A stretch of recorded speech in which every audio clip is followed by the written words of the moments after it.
কৃষ্ণনগরের বাসিন্দা এবং রাজবাড়ির কাছে আমার বাড়ি। কৃষ্ণচন্দ্র রাজার বাড়ির কাছে আমাদের বাড়ি। ওটা গোয়ালাপাড়া, অবশ্য রাজবাড়িতে। আর আমাদের বাড়ি দর্জিপাড়া। আমার বাবা ছিলেন হরেন্দ্রনাথ সাহা। হ্যাঁ, ও আমার নাম লতিকা সাহা। আমরা ছোট থেকে, আমরা বুদ্ধি না হতে থেকে আমরা ওই দিঘিতে স্নান করতাম প্রতিদিন। কাপড় কাচা যা হোক ওই দিঘিতে যাওয়া হতো। আবার দিঘিতে সব ঠাকুর মন্দির ছিল, আসার সময় চান করে পুজো দেখে চান প্রণাম টনাম করতাম, আসতাম। ওখানে সব যারা কাজ করতো, সুইপারের কাজ বা কাজ টাজ করতো, তারা ওখানে থাকতো।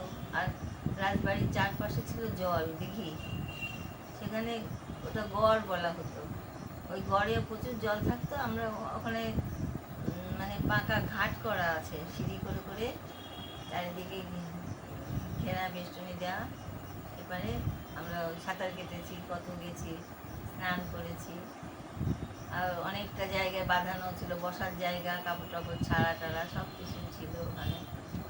আর ভেতর দিয়ে রানীমা আসতেন। ভেতরের একটা সুড়ঙ্গ রাস্তা ছিল, রাজবাড়ির ভেতর থেকে সুড়ঙ্গ হয়ে দিঘির মধ্যে চলে আসার, দিঘিতে আসার একটা রাস্তা ছিল।